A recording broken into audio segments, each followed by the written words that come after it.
let's come to order. And does anybody not have an agenda that needs an agenda? That's cool. So first item of business is roll call. And let's see what's the easiest way to do this. I'll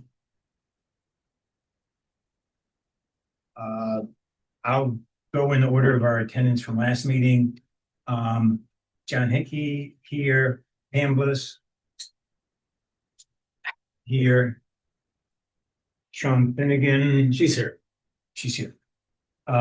Matt Rudy, is he out there? Looks like he's online. Yep. Can you hear us, Matt? Yeah. Yep, I'm here. Okay. Yep, hopefully you got me. Karen Anderson, He's here. Oh, sorry.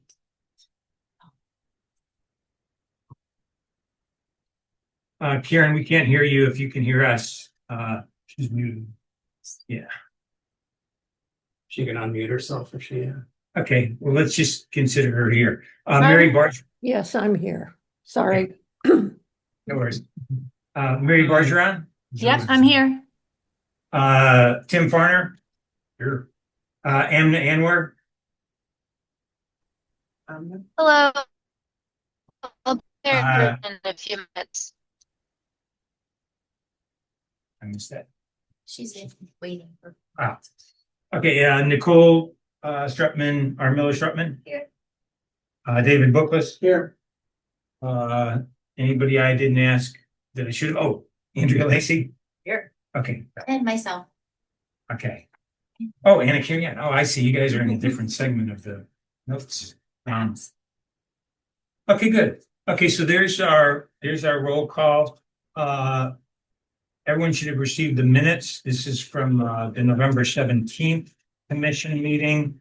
And I'd entertain a motion to adopt the minutes or hear any changes that people would want to make. I made one correction already. Sean was listed as staff liaison, so I updated that to David. Oh, I see. Okay. Any other changes to the minutes? People say? Okay, I'd entertain a motion to accept the minutes with the edit that animate. Are you allowed to make a motion? As chair? I was inviting somebody to make a Oh. motion. I'm so sorry. I Okay. second. Okay, it's been moved and seconded. Any discussion? All in favor signify by saying aye. I All opposed signify by nay. Ayes have it. Minutes are approved. Item 3, visitor comments. We're not going to consider our friends from St. Louis County visitors because they're presenters. I don't see any other visitors, so let's keep on going to item 4, council member update. Yeah. Well, there was a cool story on Channel 4 News last week about our new GPS snow plowing tracking. So there is, if you log in, you're able to see how the snow plows are clearing the streets in real time. The GPS is attached to the plow, so when the plow lowers, it activates. So that's kind of a fun thing. We are one of the only municipalities for using this software. There's a handful. Yeah, and we're doing a 1-year trial for that. This Wednesday at the Benny Gordon Rec Center, we will have another public input session on Memorial Park. So that's the discussions about the new skate park and the new music performance park. And that's all I have. Okay. Any questions for Pam? Okay. Staff liaison update. David, you're on. Just a couple of things, actually 3 things. So last week, Ameren's Biz Saver group came in and they visited all 3 of our major building locations. They conducted what they call a walkthrough, where they identify and suggest which equipment might be upgraded to more efficient models. They also offer some incentives for some of those upgrades, not all. We haven't seen the report yet. We expect to see that sometime in January, and when that's ready, I'll certainly forward it to all of you to take a look at. That said, just based on casual conversation, we don't think that they found anything substantial that should be replaced, other than replacing some can lights from incandescent to LED, just the kind of leftover ones that we haven't done already. Unfortunately, those are not incentivized, but that's not a big cost anyway. But like I said, come January, hopefully we'll have that report for you. I wish Sean was in the room, but this is kind of a pat on her back. She was invited to join the steering committee of a new statewide coalition of municipal sustainability professionals. It's being led by Kansas City, Columbia, and St. Louis with support from the Midwest Climate Collaborative and the Rome Group. They're going to do a Missouri-wide network to share resources and advance climate and clean energy solutions. Their first meeting of the steering committee is in January. And as I said, Sean will be attending that. And then lastly, and this is more about a little business for you all, the budget process is kicking off a little bit earlier this year. We're trying to get ahead of it. So the focus of your January meeting, I'm asking this and hoping that you will make it the FY27 budget, as well as your annual report, which is now due at the end of January rather than in March. So I think that meeting is going to be kind of busy, and we'll, on the staff side, we'll try to get as much information pulled together for you to help inform your conversation as well. So that's all I have as far as the liaison report. If that's Yeah, not just enough. something to add, Oh, please. which is kind of interesting. The Midwest Climate Collaborative, I was at the conference last year, and that was an informal conversation we all had, something they've been talking about for a while, about informing the statewide coalition of municipalities for sustainability. So it's neat to see that it's actually happening now.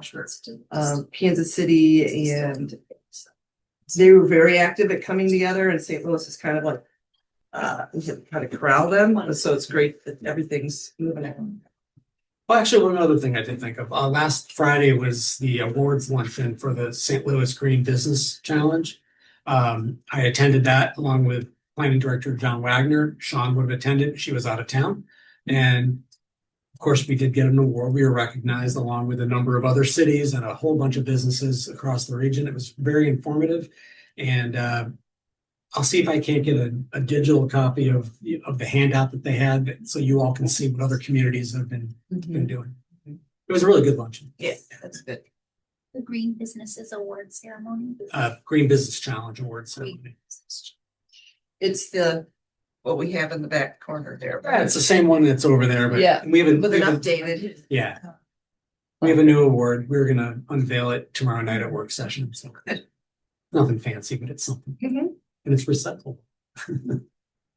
So David, could you repeat the two financial things we're doing at the next meeting? You said that Well, the budget for FY27, as well as the annual report from what you've done this past year.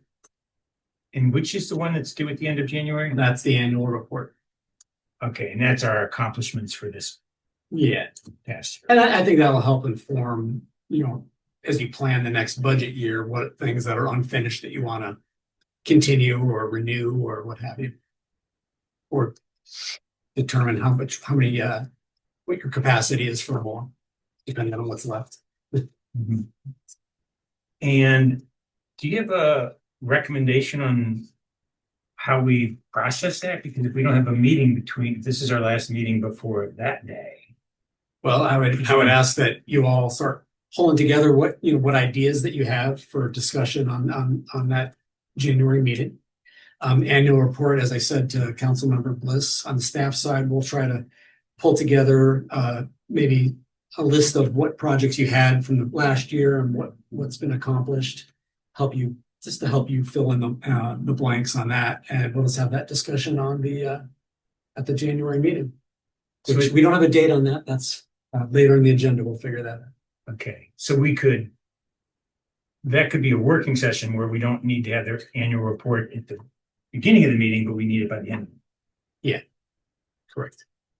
And the budget let's get close. We need to have the discussion on, in January, but we have a little bit more time to get that finalized. But the annual report they want done first. Annual reports first, the budget is. Yeah. Any other questions from the commission on what our task is going to be in January? John, Okay, I had a question. okay, fire.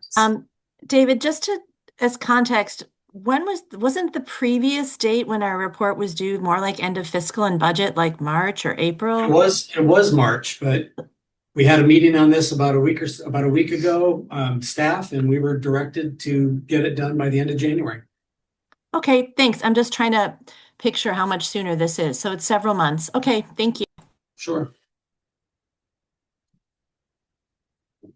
Okay, good. Any other questions on the budget or annual report? I don't know when we'll find out about the grant that we applied for, which would affect our budget. We were hopeful that we were going to know by now, but Okay, not yet. okay, And you know, that is something that I can broadcast to you, not for discussion, but once we learn about it, if we hear in the next couple of weeks, I'll send out a group message just to let you know what the status of that is. sounds great. Here's a question. What is the budget year that we're going to be making a budget for? Fiscal year 27, July 1 to June 30, 2020. July 1 to June 30, 2020. July 1 to Yes. 26 to June 30, 27.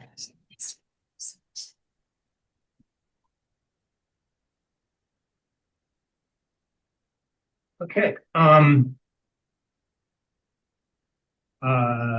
thank you, David, for that report. Subcommittee updates. We've got the built environment first, and I believe either Karen and Mary, you're both on that committee. Who would like to make that report?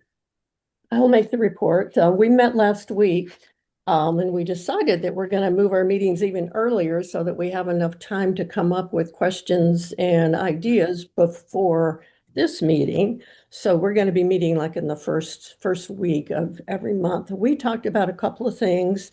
We were trying to get ahead of what projects we want to do next year, therefore what money we would want to spend.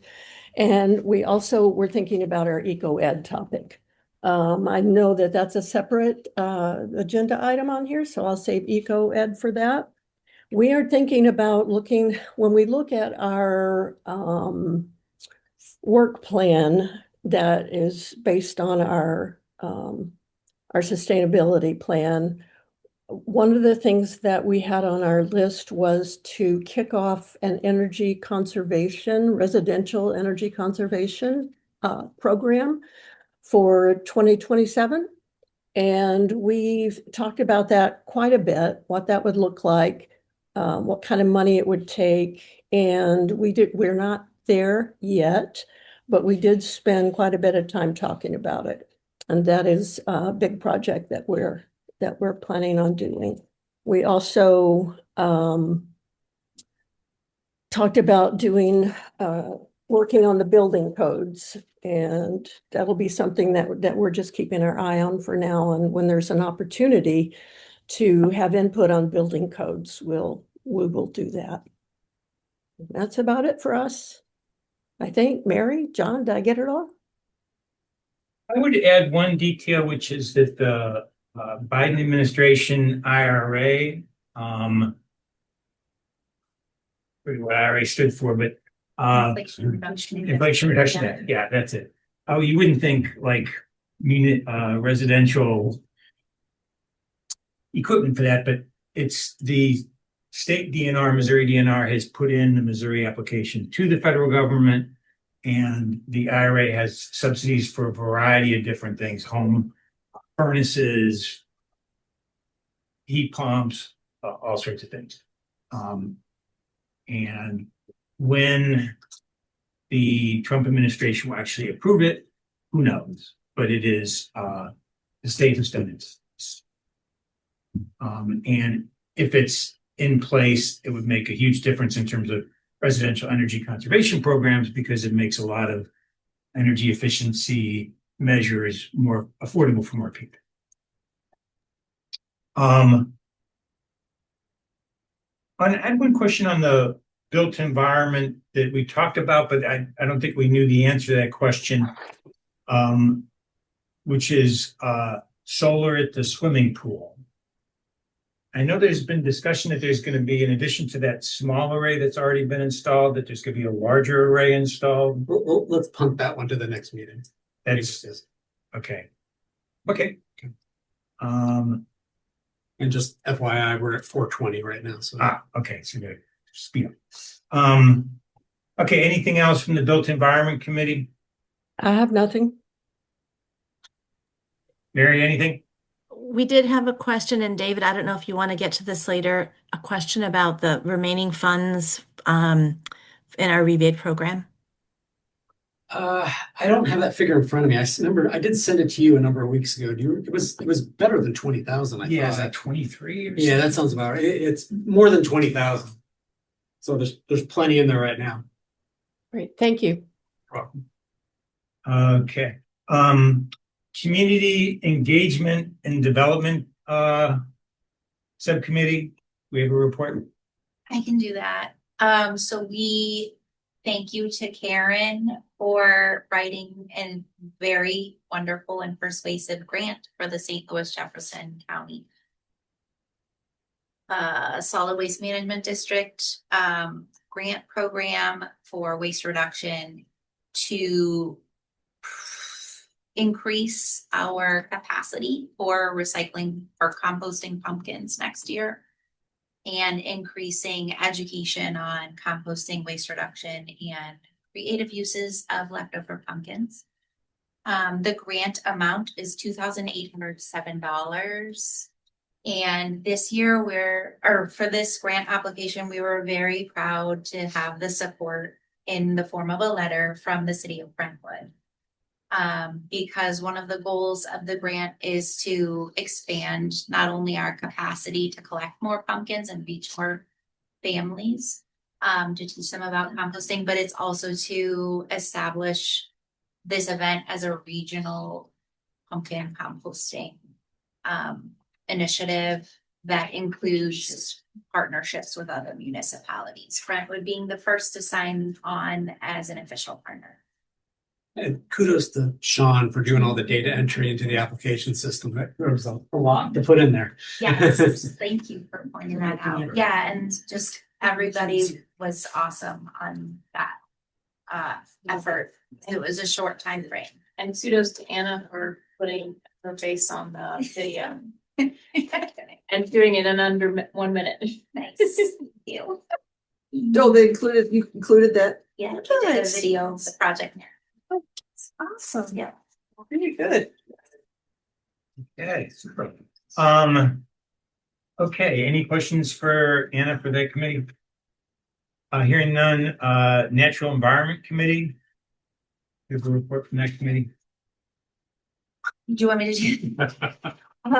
No. Go ahead. We met this past week and we discussed our 3 priority areas, which include pervious pavement and native landscaping, in particular for stormwater management, as well as reducing herbicide and pesticide use, in particular for mosquitoes in the city. And really for all of those, we're interested in providing education to residents around those initiatives. But at this time, we sort of focused on one priority area, which is the native landscaping, in particular for stormwater management. And we would really like to plan a plant giveaway. We don't know how we're going to pull that off yet, but we are really bound and determined to figure it out. And look to some of the groups in the city that are already doing things around this, like the garden groups, as well as for educational purposes, organizations like Grow Native, Missouri Prairie Foundation, Mobot, etc. So we will just keep you posted on what we come up with there. you guys have anything.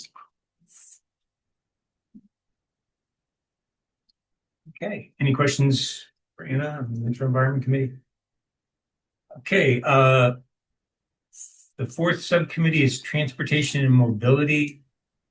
And I must admit, I am on it, but I have not called a meeting. I think I'm on So it. too. yeah, there's nothing significant really this month, right? Our only activity under that category currently is Safe Streets for All, and that didn't meet.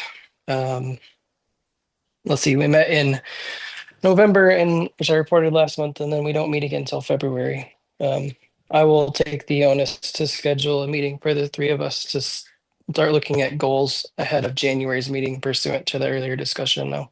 So we can add more meat to this particular subcommittee. Okay, super. Thank you, Matt. So those are our subcommittee reports. Next item is old business, under which there's no items. Next item, new business. First item under new business is the One STL Climate Action Summit, which is a regional event taking place January 29th and 30th in St. Louis. It has a local government track within it. And I guess one question is, has anybody ever attended that? I think this isn't the first time it's been done. Has anybody ever attended that conference? It's the Climate Action Summit. Yeah, the One STL Climate Action Summit. Okay. I have not attended either. My sense is it's kind of one of the significant gatherings of people who are in the St. Louis region who are doing this sort of work. And it's not just municipalities. I think it's private businesses, it's nonprofits like schools, et cetera. And the question I wanted to put to the committee is, there is a fee to attend. It's the early bird registration is $99. It occurs to me it might be helpful to send a couple of our commissioners to stay on top of what best practices are and learn more about what's going on around us. John, I'm already signed up, just so you know. Okay, good. For you, Karen. So I guess my proposal is, do we have, and David, I'm not sure how the process goes on this, but does this body think it would be helpful to send people to that? And if so, who would be interested in doing it? What were the dates again? The 29th and 30th of January. That's a Thursday and a Friday. And my understanding is I don't have the schedule in front of me, but it's kind of like 9 to 5. It's kind of like it's a pretty full day. How much did you say it was? It's $99 for the early bird registration. Just FYI, you have about $500 left in your budget, so however many people you want to send, just bear that in mind. Okay. Do we have anyone who's able and interested in being I'm participating? interested. Could probably go Thursday. Friday might be challenging for me. I don't know if it's like everything. You want to be there for everything kind of conference, or if it's like,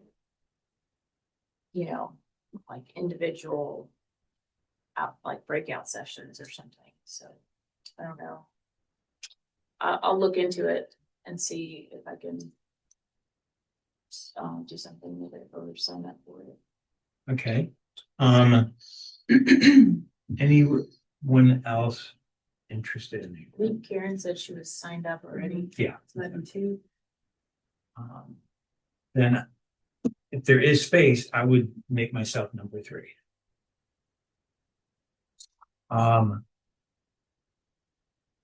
Okay, then any other discussion on that? Anything else we need to do paperwork wise on this? Register individual themselves and get permitted. We haven't had people attend the conference. I'll get back to you all to find out if it's better that you pay for it and we remit back, or we just register all of you. So I'll be in touch with you tomorrow, John. It's been going back since, I mean, it's going for 10 years. So it was like 2015. Ah, So yeah, it's been around for a while. think it's worth going. I have not had a chance to go myself, 'cause I'm Oh. always teaching, but, yeah, I mean, it looks like, so if you look at the reports, they have reports for every, like every summit that they've had. And it looks like they summarize a bunch of, you know, for instance, there's information on what initiatives increased or decreased within that year. So they have it for energy and emissions and biodiversity in terms of like decrease in bird species documented annually or decrease in greenhouse gas emissions since 2010. So yeah, it seems like it would be valuable. And if we had, I mean, I don't know that 3 seems like a fair number of people. That's basically a quarter of everybody who's here. I don't know if we need 3, but hey, who knows? Why not go? I always want to go, just can't. But I think we'll be able to know this first time how directly meaningful it is for this particular group. I think it seems like a good thing to be engaged in if we can. That's my 2 cents. Okay, great. Next agenda item, we're hearing from our friends at St. Louis County Waste and Recycling. That has a, and I spent some time on the phone with Margaret and was really impressed with the resources that the committee had, or that body has. So take it away, Margaret, and let everyone know what tools you got in your toolbox. So, thank you for printing these out. Wasn't expecting to have to go old school. Does everybody have a copy of it needs one? Okay. So, my name is Margaret Lilly. I work for St. Louis County in the Waste Management Program. I run the waste diversion section. This is my colleague Ashley Natula. So she is a environmental resource specialist, and she runs our grant program for our municipalities. I'm here to talk to you today about one of my very favorite recycling education programs, and that's curbside recycling audits. So some of you may have heard of those as Oops Tag programs or feet on the street programs. So they're called curbside audits, just as a generic term. And the goal of a curbside audit is to reduce contamination in curbside recycling. So I just want to identify contamination. So I'm going to define it as being a misplaced item that threatens either the solvency or the safety of the recycling system. And so that's how we define contamination. And the goal of these programs is to reduce recycling through behavior change. And the method that we use is by having teams go out and look in recycling carts, and then they tag the cart with education information based on what the auditor finds. So there are a couple different options for tagging should you decide to undertake a tagging program. One option, so you're working with your hauler the whole time. One option is that if you find contamination, which is any item that's not considered recyclable in a cart, they get tagged, and the cart is left at the residence for an entire week. They have to clear up the cart, they have to fix whatever's wrong, and then they put it out the following week for collection. So this is a really effective way. It's the most effective way to do oops tags, but it does aggravate people. And so we've done this. I can tell you how much they get aggravated. It's most effective, but it does irritate residents sometimes. Then you can also have a version where you empty all the carts every week, no matter what contamination is in them. And so it's a little less effective, probably about 40% less effective, but it is less irritating to residents. So I think it depends on your community. You know your community best.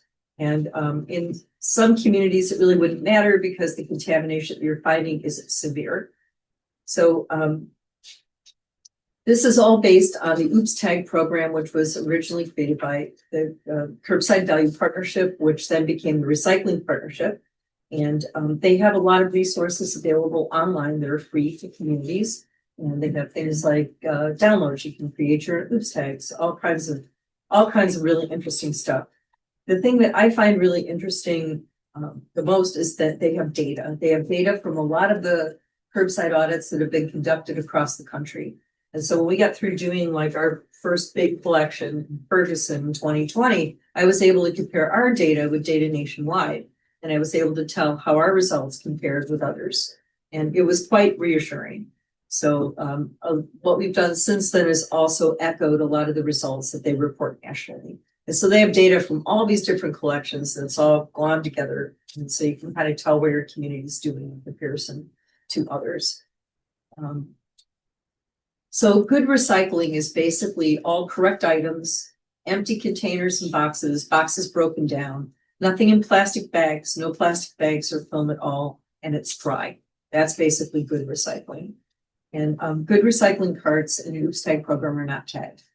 So they're just not tagged, they're just so bad recycling on the other hand, and there is a photo of some of the bad recycling we've seen. It's on the second page of your handout at the bottom. There's a comparison of good and bad recycling. And it's things like misplaced items that make recycling not profitable, things like styrofoam plates, food waste. And then there's other things that are safety related, like there's a couple of tanglers. I don't know if you can see it in the middle picture. There is a picture of a garden hose, right? In the other picture, there's some kind of a cord or belt. And then in the third picture, it's just styrofoam and stuff like that. So some of those things are a real hard stop. And like in an OOPS tag, if we saw something that was a tangler like a hose, which could damage equipment or worse, hurt people, the cart was turned, and I called the route supervisor and told them, do not pick up this cart. And the route supervisor, the truck that was wouldn't pick up those carts. I've seen things like metal poles with huge chunks of cement on the end, like somebody dug it out, like from a swing set or a clothesline or something. Somebody dug it up. Yeah, they put it in their recycling cart. Yeah, I know but the thing is that if that got onto the floor, it could potentially kill somebody. I understand. I'm amazed. Okay. Do an OOPS tag, you'll no longer be amazed in the human behavior.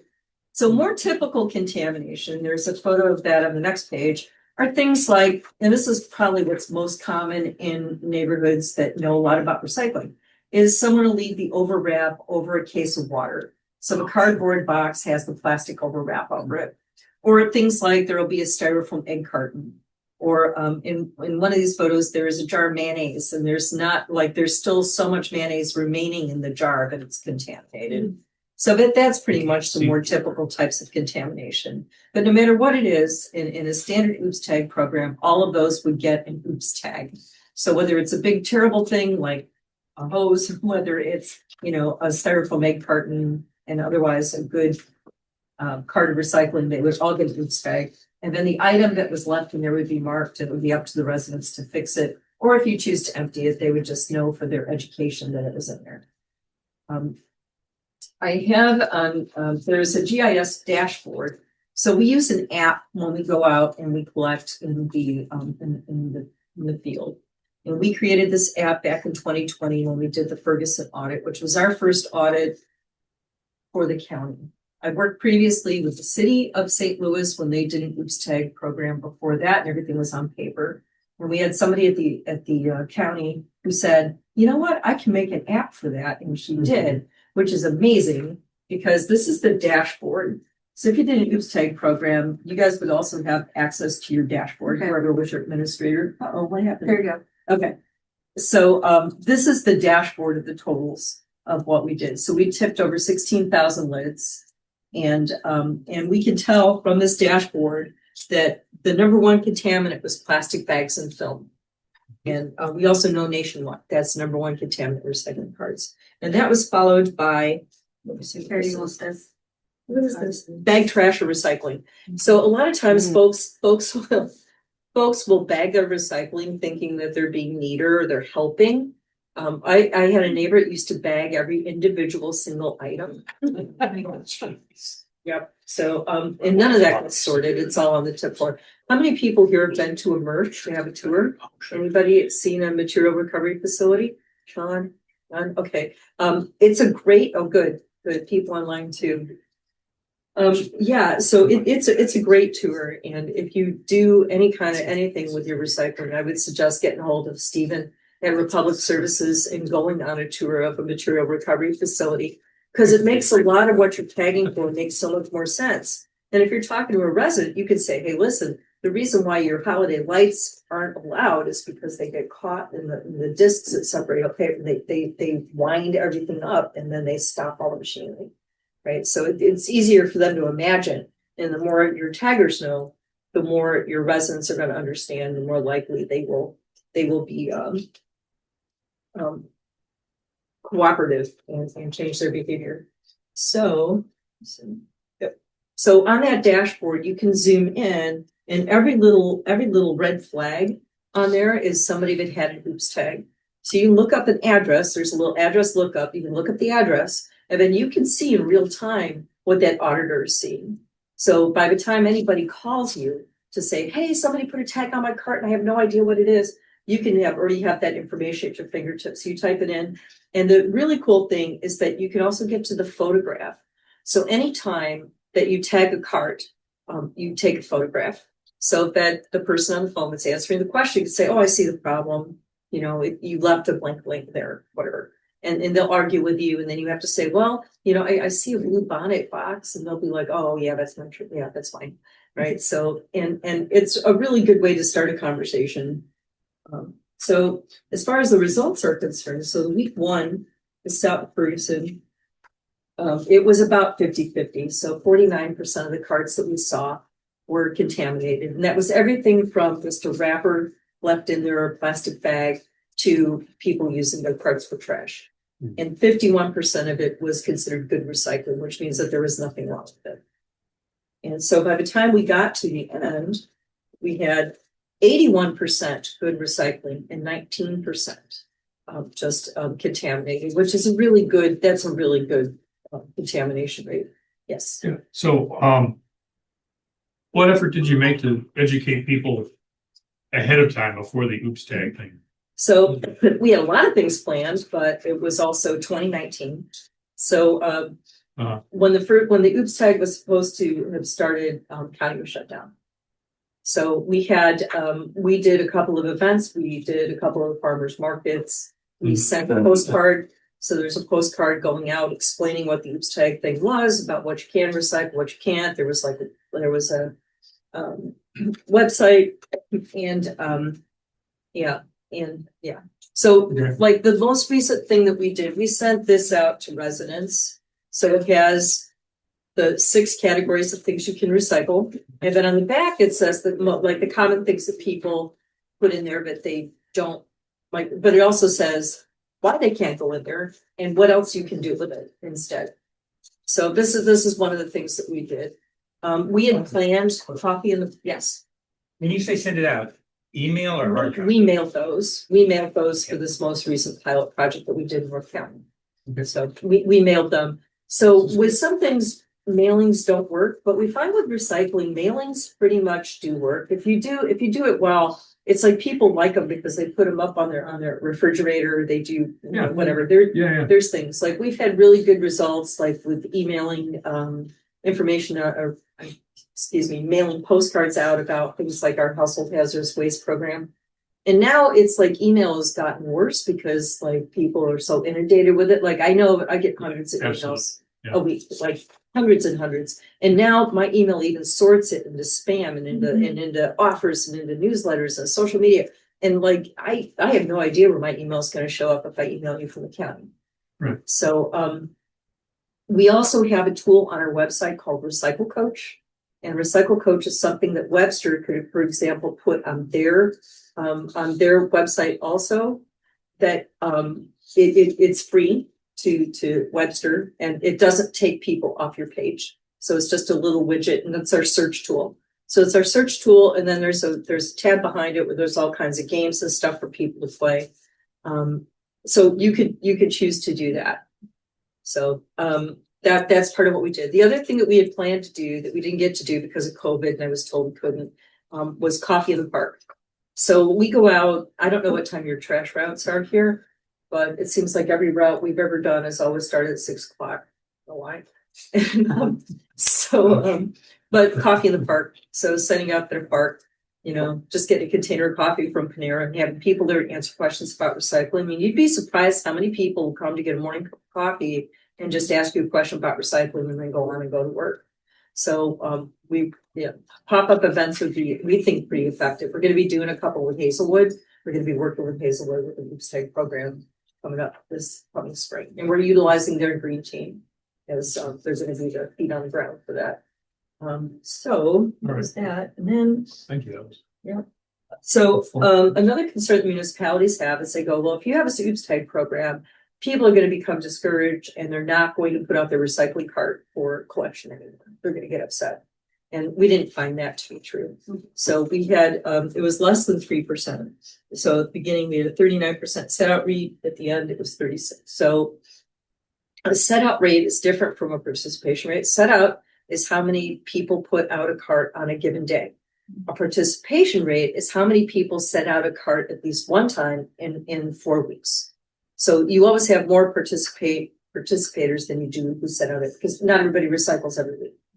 So that's what that is. And then, so we tagged, so Ferguson's got about, I don't know, we split it up. So we had about 4,000 residents in each section, I guess.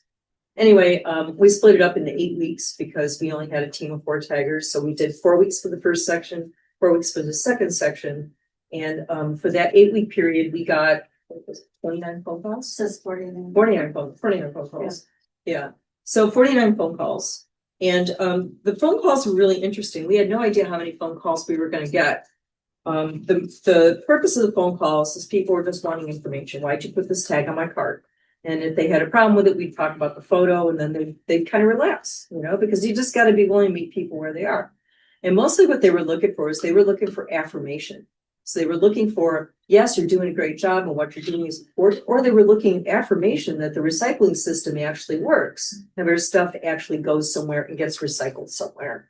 And that's one thing, like if you go to a MRF tour, you learn about where all the markets are and where it goes. And that in the Midwest, we've been pretty fortunate. We have mostly domestic markets. In fact, most of the year we have 100% domestic markets for all the stuff that's recycled, curbside. So look for affirmation, and then most of them just want to chat. They just want to tell you everything about recycling. And it was overall a really really good and surprisingly not a lot of phone call things. So resident interactions in the field. So we had dozens of interactions with residents in the field while we were tagging, and all but 3 of these encounters were positive education interactions. And the 3 were, you had someone. I can remember all of them. One, the guy emptied his garage into his recycling cart, and it was things like used gasoline, driveway sealant. It was all the hazardous waste that we take at the household hazardous waste thing, but he wanted us to come and pick it up. We don't do that, right? So yeah, I don't know how long he had to keep his cart because Republic, which is the hauler we worked with, they would not pick it up because that would be really dangerous to take gasoline and dump it in a MRF, right? That would be really dangerous. Yeah.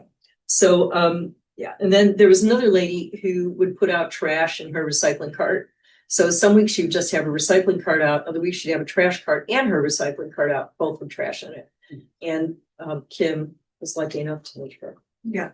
I walk up, this lady's she's saying, look, I pay for 2 carts. I will put whatever I want to in either one of them. It's up to you all to figure it out. It's like, okay.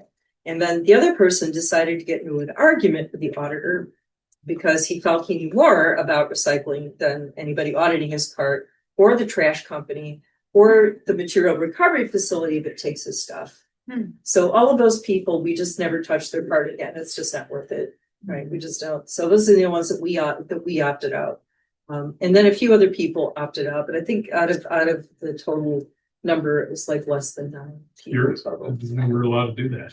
Pardon? You could just leave their cart and not pick it up. Well, I would communicate with the route manager. Their carts got collected, but I'm not going to fight with them. And if it's just a matter of a contaminated recycling cart with the scale of the MRF, it's not worth the fight. I agree. It's not worth So it. Just What happens if you find one that is contaminated? Do you just let the trash pickups in now, or how does that? Like find one that's contaminated. What if you find one That's that is really terrible? That you cannot put with in gasoline? the other- So your auditors in the field would get a hold of their supervisor. They call the route manager, call the in truck general. driver. Not just the Oops Tag. Yeah. And not how just do the they Oops Tag program? know? How would they know? They don't. So then they get it back. They don't know. Yeah. They don't know, which is why programs like this is important. It's important that people know where they can take their stuff. They're not trying to be bad. They're not trying to do something wrong, but sometimes they just don't know, right? They just don't know about things. And so the more we learn, the more we know where we have to educate to let people know, hey, we've got an HHW program. It's free for the first 50 pounds. You can come as many times as you want, right? Or, or to let them know, we don't take clothing or boots. Where's the boots? Anyway, otters, yeah. Where are the boots? No, there's a worse. Where's the boots? Slide 15. Yep, there we go. So there was a cart, and this guy called, and he was very upset because he got a boots tag, and the recycling was so pristine. All the boxes were not only just collapsed and folded, but they were stacked neatly. It's like everything was piled, nice, neat little pile, and on top of these old, mangy work boots, just a pair of work boots. And this guy was so mad. He's like, why did you give me I'm really good with my recycling and blah, blah, blah. I'm like, well, sir, there were a pair of boots. Boots? Why were there boots in my recycling? It's like, it started there. And then he figured that maybe it was his wife or maybe it was his neighbor or whatever, but he wouldn't have put boots in there. But you'll find that, like we found a couple people that had really nice recycling on the top. They took the time to very carefully fold clothing. Like nice clothing, just fold it up and put it right on top because the Keebler Elves and the Hollow Tree are going to separate all that out for them, right? So, you got to love them because their heart's in the right place. But now we have recycle coaches, and now they can go on Recycle Coach. They go, hey, I could donate here, have these places pick up, and all that stuff. It's like electronics. So it's just they just don't know what to do, but their intent in those cases is always good.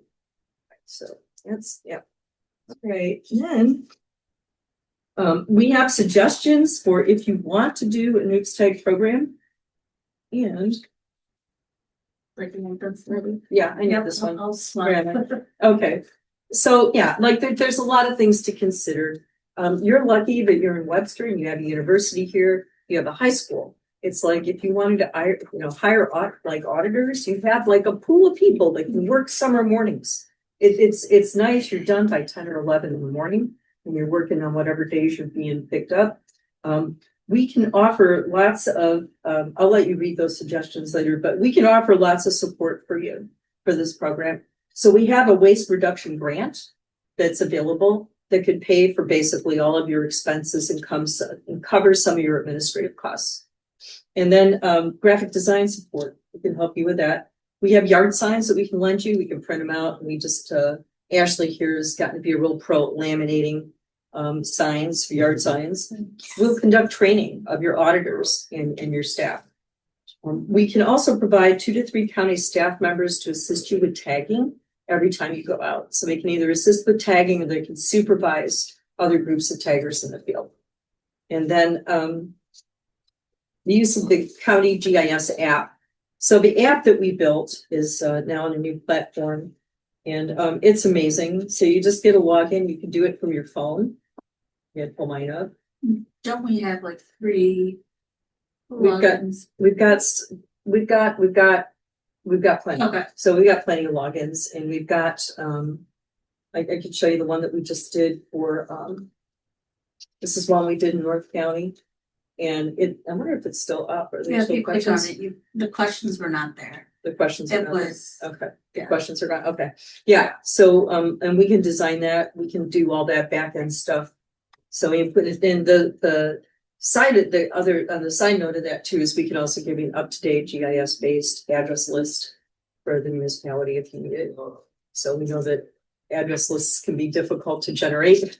So we'll also have that for you as well. Web page access for residents, that could be either on yours or on the county site. And use of the Recycle Coach app, that's something we heavily promote. It's free. It doesn't track anybody's information. It doesn't sell you. It doesn't, you won't get advertisements for it. There are things like it'll notify you of any electronics or document shredding events in your area that are sponsored by the county. And it has all the functionality of the website. So, and it's just an app. The other thing that it does is it allows you to take a picture. Like if you took a picture of this table, it can identify all the things on the table and let you know if they're recyclable or if they have to be put in the trash and then where you can take them. So it's a pretty cool app. We can also support you with community education events. We suggest that you incorporate volunteers whenever you can. And just to emphasize affirmation all the time, meet people where they are, and you're gonna get the best like bang for your buck. And the other thing is to time tagging, so it takes advantage of sunlight, which is super important. Yep, I got everything. So now Ashley is going to tell you about the waste reduction grants. Let's see. So here, remember to go. I oversee the waste reduction grants. The basic grant information is just, it's a reimbursement funding, so you guys pay the bills and then you submit all the paperwork to us and we'll pay back. You can't start spending before the grant. We will not cover that, so want to stick to the timeline. You'll have to have our logo on stuff, so if you guys want to give like indoor recycling bins to residents, do something like that, you can put that in the grant and fund that. You just have to have county logo on there. Funding for the audits, mailers, as we talked about, are effective. Putting So we can pay for those. Yeah. Which is- Yeah, we can pay for that. We can pay for the letters to go out saying this is about ready to happen. It doesn't have to be the whole Webster area. It could also be like where you have determined is high contamination and just pinpoint that area. It'll cover personnel. Oh yeah, it'll cover personnel for if you guys want to hire temporary staff to go in the field and do the audit. And Sorry, potentially some support for staff and funding. That would be if someone was answering the phones or tracking the data, we can cover them also. like if you have a person that's organizing it so many hours a week and be paid for by the grant for the time that they're spending on the project. And education events and materials, we can come out and help with the education. We have a education community outreach person that we could bring to the events. It's also like if you want to buy coffee, if you Yeah. want to buy, you know, or have giveaways or do some kind of a thing to get people to come. There is a limit, which you probably will be going over the 25,000. You would then have to go to council, which adds time to it. It's usually 1 to 2 weeks, the process for me, the paperwork and meeting with you guys. And then from there, you have to add 6 weeks for council to approve it and then get all the signatures required. And when she says you have to go to council, you don't have to go to Oh. council. Your grant goes to council. Yes. So we do all the paperwork and they just read it and then they perfect it and then they vote on it, right? So you don't have to go to council. You don't have to do anything. It just automatically goes to council for separate ordinance because it's over $25,000, which is currently our current ordinance for grants. And the paperwork you would need in the beginning would be the resolution. There's 2 grant paperworks. There's the basic information and then a questionnaire to kind of get you thinking what you all need for the curbside audit. And then from there, I would meet with you, like I said, to go over everything before we send it forward. So in the application, there is sample resolution language. So it's just a resolution that you ask your city council to pass, saying that they support the grant and that they'll share data with the county. So that's what the resolution is that we need to be passed. These are just grant paperwork. Examples. Yep. Yeah, examples, I can email them to the. I Yeah, can we'll email send to it you out and to you. all that, yeah. And Yeah. I'll make sure everybody gets Okay. that. Okay. Next steps would just to be meet with the, yeah, yeah, Okay. sorry. So next steps, if you decide to do a grant or if you want to investigate doing a curbside audit and getting a grant for it, is that you would need to meet with the county and with your hauler, because we'd have to involve the hauler in this and find out what their take is on everything too, to sketch out your project. And that meeting would include developing a scope and a budget and a timeline. So we'd work on that with you, so you wouldn't have to come up with that like on your own. And then you would need to complete the application and obtain the City of Webster Grove's resolution supporting the grant, and then submit the application. So that's what that would be. And that's it. And then I also have examples of OOPS tags I can pass around.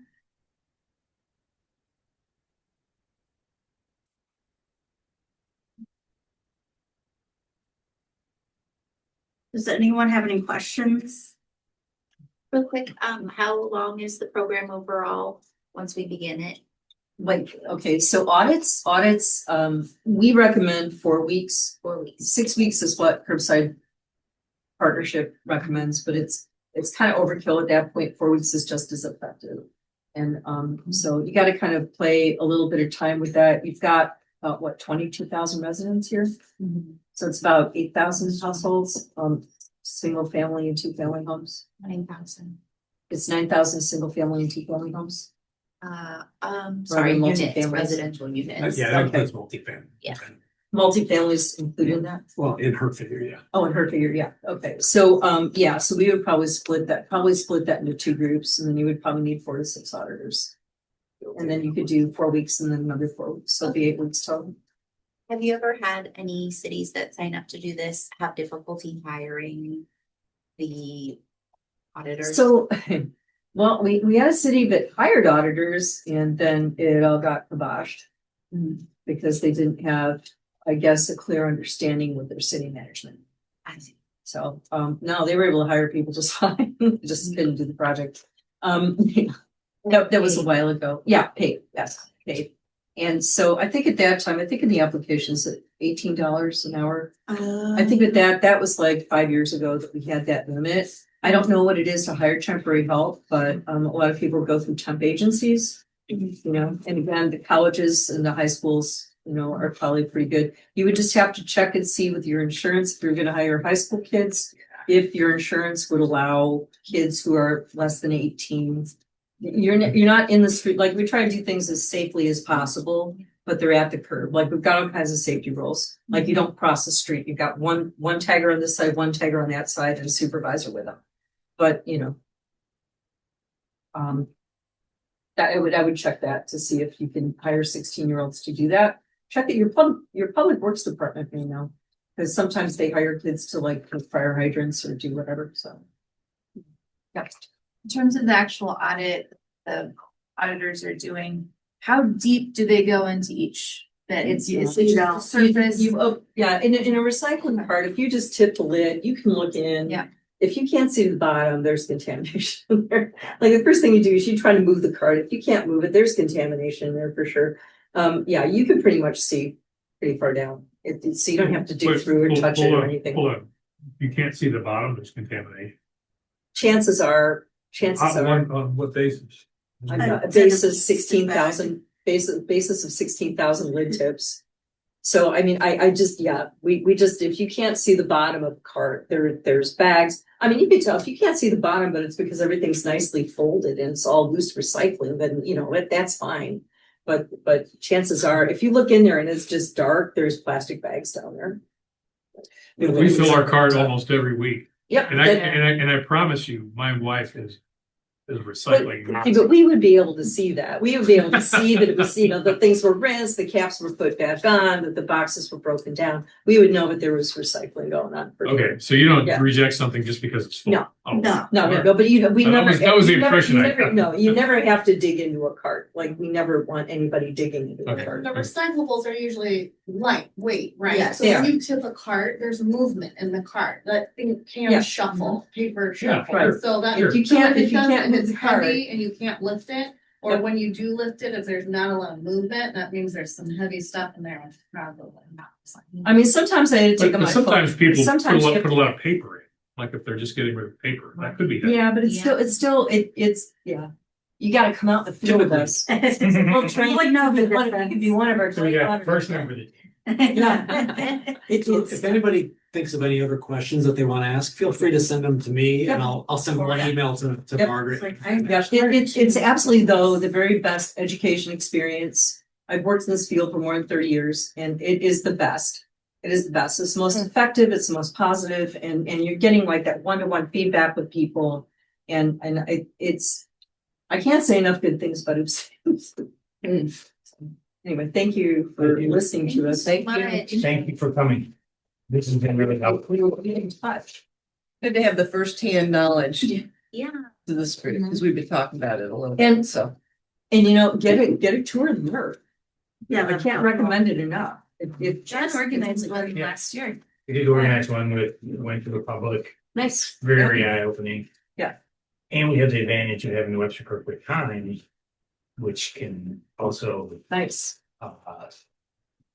Educate a lot of people. educate people. Well, and you are very fortunate that you have a local paper that is so influential in your, I mean, I used to live in Rock Hill. I read the Webster Kirkwood Times all the time. So, Do you guys want to stack, didn't mean to get in there. Do you guys want to stack, our leftover, like what to recycle? To put out anywhere or hand out? When you email me, why don't you send that? Okay, we'll send you a digital Sure, copy. sure. I mean, I have one. Yeah. Just right yeah, if you have some place to pass them out, that would be great. Yeah. We'll stack, there you go. Thank you. Thank you. We'll be back in touch. Here is my card. Very helpful. And I apologize, the commission, we have gone over, it is now 5:07.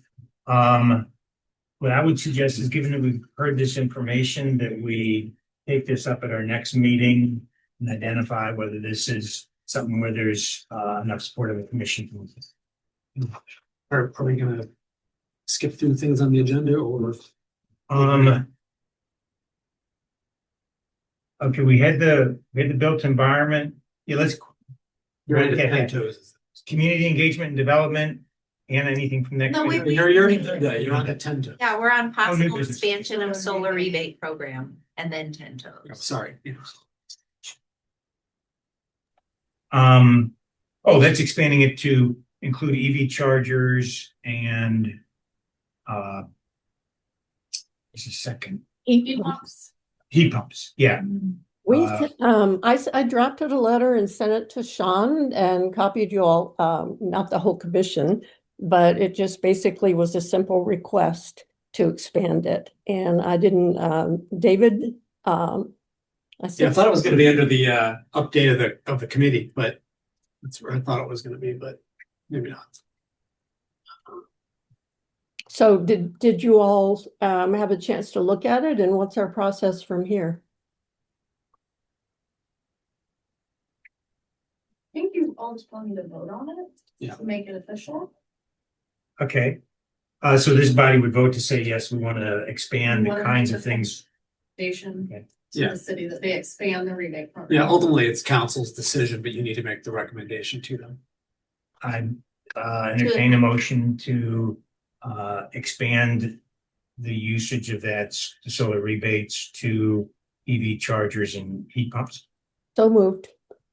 So moved, we have a second? I second. Okay, it's moved and seconded. Any discussion?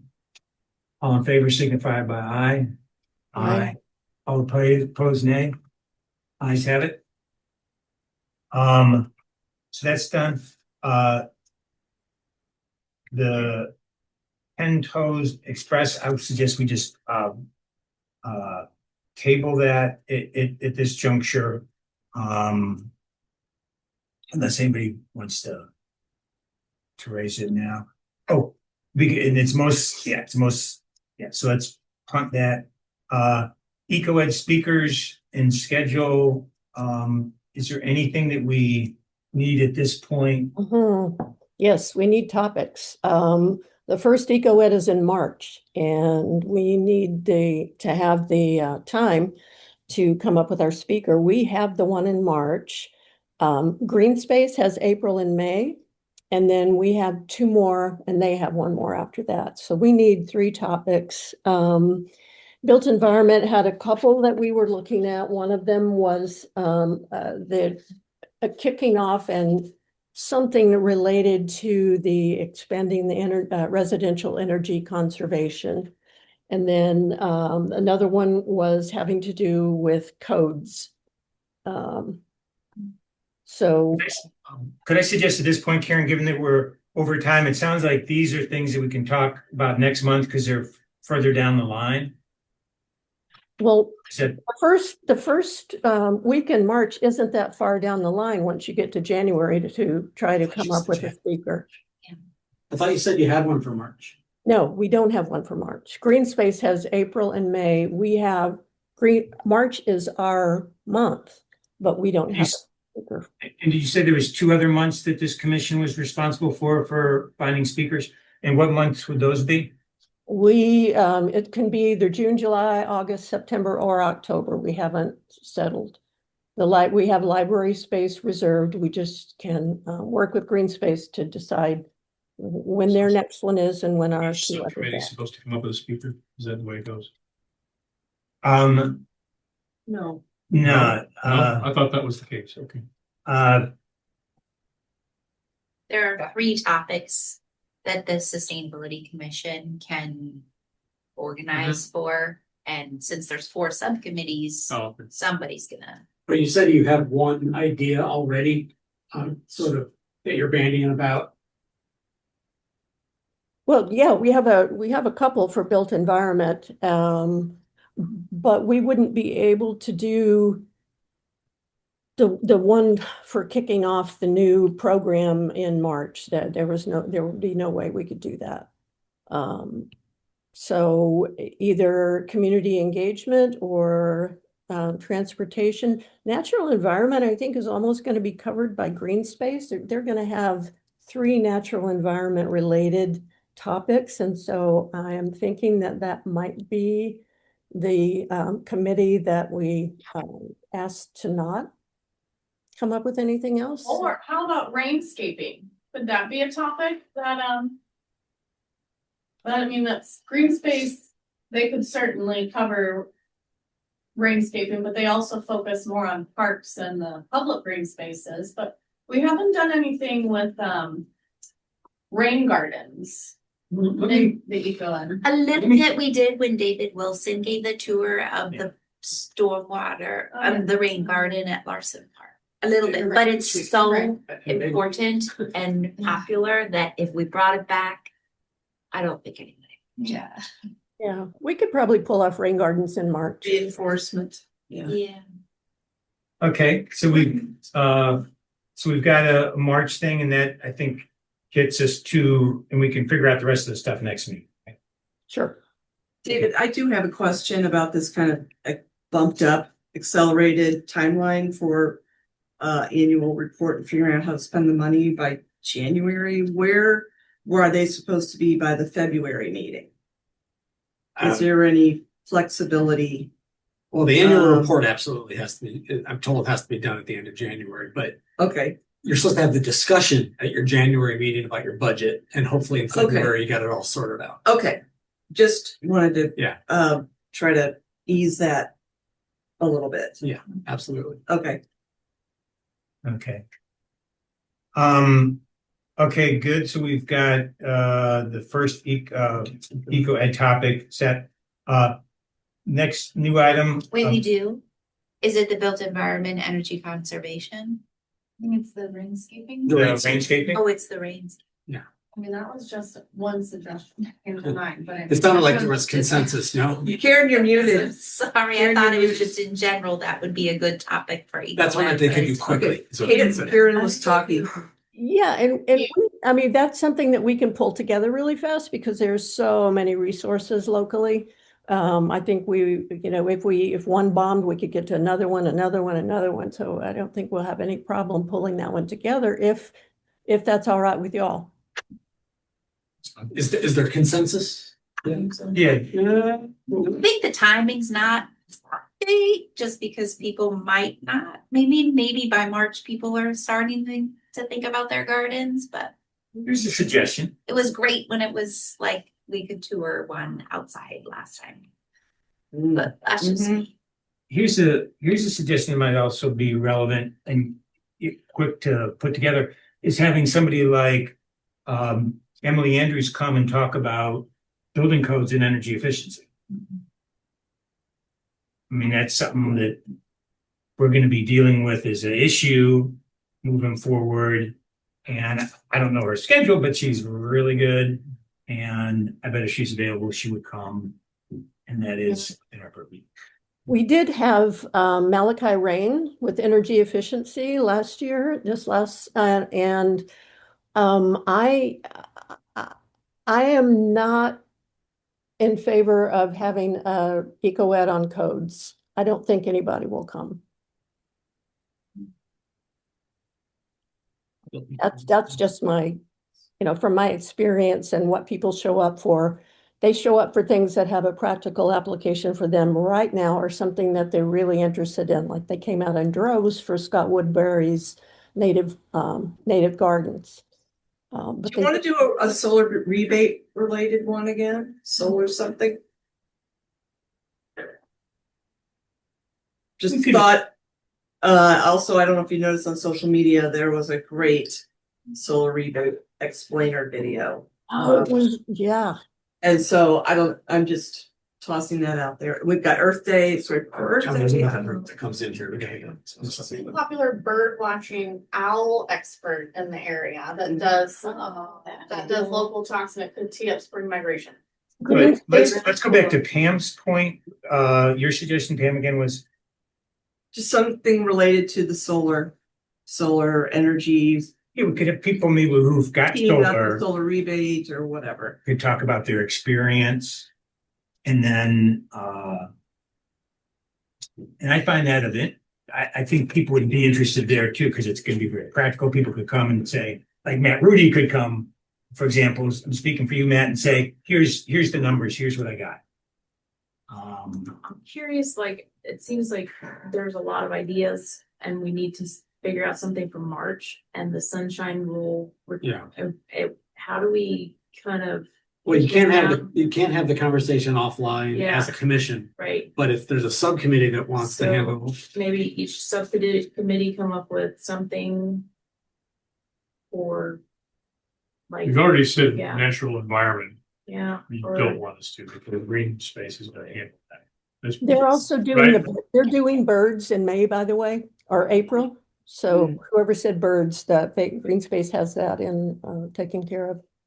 I'm just curious how we push that down so that we can have a Just pick solution. The other to work. subcommittees say. We can- pick we a can- topic and a speaker. You can't make a decision. They can get outside together the without commission. Okay. problem, Yeah. right? So The we either have to subcommittee do it can now. Or January. Okay, well, I can't, sorry. Which- Being two conversations. A little further on the agenda is we still have to figure out the day for the January meeting. Yeah. So that'll be coming up in just a minute. And there's 2 other new item topics. I suggest we figure out March at our next meeting, because that'll still give people 2 months notice for the speaker from January to March. Just because we got another meetings coming in here and we just gotta give them the space. The folks okay with that? Okay, I'm gonna take silence as consent. The final 2 bullets, business practices by the commission and 2025 meeting schedule. So business practices, I had a couple items. Actually, one of them was ominous, and that was try to avoid printing PowerPoints and whatnot. Obviously, we did it today. But the second half of what I was going to bring up was this was raised by Karen as getting items, actually, and Anna too, about getting items on the agenda. It's easy for John and me to be emailing back and forth, but we need to get it out about a week ahead of time. So what would be helpful is if you get topics to John and myself, maybe 10 to 14 days ahead of time, so we can get the agenda put together. And as long as it's within a few days of that, if you want to send me a PowerPoint or flyers or whatever, I can always send that out as an addendum to the agenda, as long as it's at least 24 hours ahead of time. So that was my whole spiel on biz practices is give me 10 to 14 days for agenda items, and let's try to get so we don't have to print up stuff. If you can get that to me ahead of time as well. Okay, brilliant. Thank you so much, David. Now, schedule for meetings. Yeah, so Martin Luther King Day Jr. is on the 19th. I found a calendar availabilities here the Tuesday afterwards. That's the 20th, or the Monday prior or the Monday afterwards. The January 12th, January 20th, or January 26th at 4 p.m. for each night. 12, 20, and 26. Yeah. Whatever the will of the group is. 26, I've got a funeral. I've got to be. I would go for the 20th, which is the one right after. 26. No, the 20th, the day after. 20th. So either January 12th or January 20th. Yeah, I heard one person saying 12, would you be able to make it on the 12th, Karen? Oh, the 12th, yeah, the 12th would work. Right, okay. It's you next week. Yeah, that would be great. Yeah. I like it. One less week. Yeah. One fewer week Gives you an plan extra week to plan. for the, Yeah. speak eco. Yeah. Yeah. Okay. Gives us one less. Yeah. Yeah. So that's Monday, January January. 12th, 4 p.m. here. Is that, everybody agrees to that, or as close to everybody as we got? Yes. Okay. And then likewise, in February, we have a holiday, so we looked at the 9th, the 17th, or the 23rd. I'm out of the country on the The 9th be, say again. 17th or the 23rd.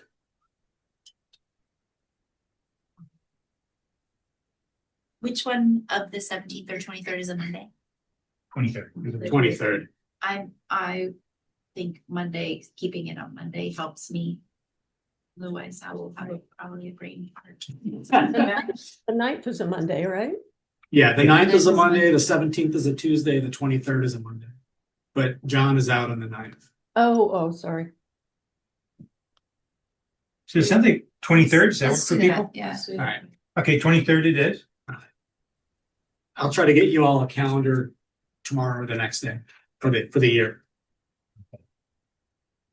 Okay, that's the last item. Thank you, sorry about running late today. But we're adjourned.